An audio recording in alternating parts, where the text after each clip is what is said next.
সুনির্দিষ্ট প্রতিকার আইন ১৮৭৭ সূচিপত্র প্রথম খণ্ড প্রারম্ভিক ধারা ১ সংক্ষিপ্ত শিরোনাম ধারা ২ বাতিল ধারা ৩ ব্যাখ্যামূলক অনুচ্ছেদ ধারা ৪ সংরক্ষণ ধারা ৫ কিভাবে সুনির্দিষ্ট প্রতিকার প্রদান করা হয় ধারা ৬ নিরোধক প্রতিকার ধারা ৭ দণ্ডমূলক আইন কার্যকরী করার জন্য প্রতিকার মঞ্জুর করা যায় না।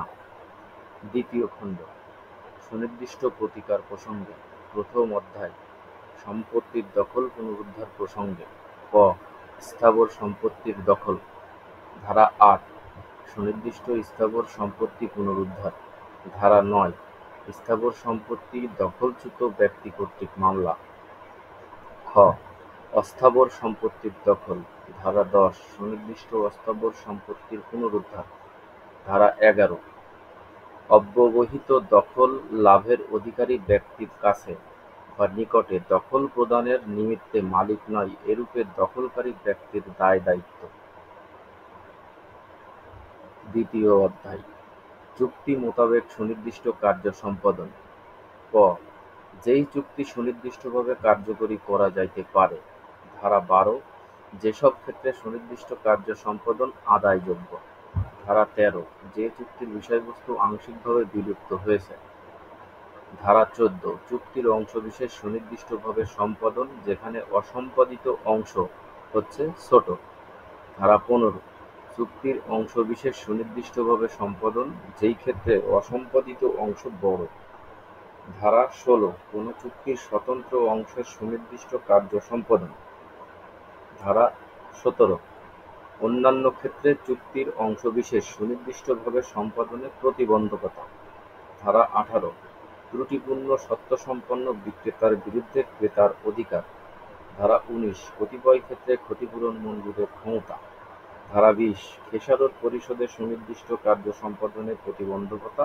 নহে খ যে চুক্তিসমূহ সুনির্দিষ্টভাবে কার্যকরী করা যায় না ধারা ২১ যে চুক্তিসমূহ সুনির্দিষ্টভাবে কার্যকরীকরণযোগ্য নয় ধারা ২১ ক অরেজিস্ট্রিকৃত বিক্রি চুক্তি সুনির্দিষ্টভাবে অকার্যকরযোগ্য গ আদালতের বিবেচনামূলক ক্ষমতা ধারা ২২ সুনির্দিষ্ট কার্য সম্পাদনে ডিক্রি প্রদান প্রসঙ্গে বিবেচনামূলক ক্ষমতা ঘ যাদের বেলায় চুক্তি সুনির্দিষ্টভাবে কার্যকর করা যায় ধারা ২৩ সুনির্দিষ্ট কার্য সম্পাদন যে পেতে পারে উম যাদের ক্ষেত্রে চুক্তি সুনির্দিষ্টভাবে কার্যকরী করা যায় না ধারা ২৪ প্রতিকারের পথে ব্যক্তিগত প্রতিবন্ধকতা ধারা ২৫ সত্ত্ব নেই এমন ব্যক্তি কর্তৃক অথবা অনুমতিক্রমে পত্তনদাতা কর্তৃক সম্পত্তি বিক্রয় চুক্তি জ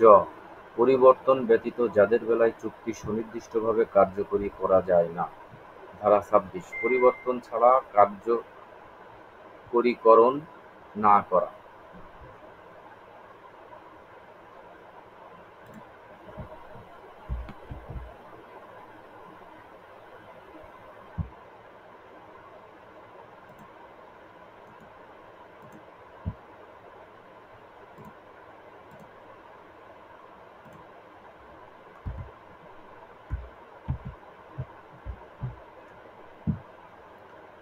ছ যাদের বিরুদ্ধে চুক্তি সুনির্দিষ্টভাবে কার্যকরী করা যায় ধারা ২৭ পক্ষগণ ও তাহাদের নিকট প্রাপ্ত পরবর্তী সত্ত্বাধীন দাবিদার ব্যক্তি এবং পক্ষসমূহের বিরুদ্ধে প্রতিকার ধারা ২৭ ক ইজারা সংক্রান্ত চুক্তির আংশিক সম্পাদনের ক্ষেত্রে সুনির্দিষ্ট কার্য সম্পাদন বর্গের জ যাদের বিরুদ্ধে চুক্তি সুনির্দিষ্টভাবে কার্যকরী করা যায় না ধারা ২৮ যে পক্ষগণের কার্য সম্পাদনে বাধ্য করা যাবে না ঝ সুনির্দিষ্ট কার্য সম্পাদনের মামলা খারিজ করার ফলাফল ধারা ২৯ খারিজের পর চুক্তিভঙ্গের মামলা দায়েরের প্রতিবন্ধকতা ইঙ বন্দোবস্ত সম্পাদন করিবার রায় ও নির্দেশনাবলী ধারা ৩০ পত্তনি সম্পাদন করার জন্য রায় ও উইল প্রদত্ত নির্দেশনাবলীর ক্ষেত্রে পূর্ববর্তী ধারা সমূহের প্রয়োগ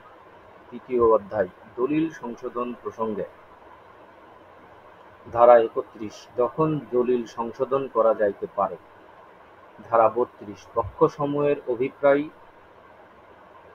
সম্পর্কে অনুমান।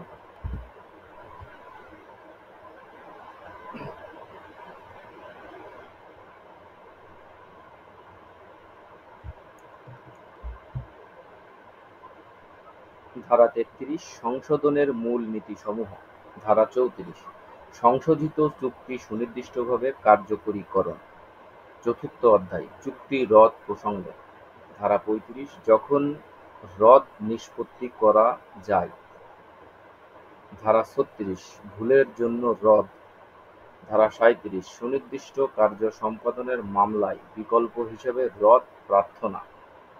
ধারা ৩৮ রদকারী পক্ষের তরফ হইতে আদালত আবশ্যক বোধে ন্যায়পরতা দাবি করতে পারেন। পঞ্চম অধ্যায় দলিল বিলোপন বা বাতিল। ধারা ৩৯ যখন বিলুপ্তির আদেশ প্রদান করা যাইতে পারে। ধারা ৪০ যেই দলিল সমূহ আংশিকভাবে বিলুপ্ত করা যাইতে পারে।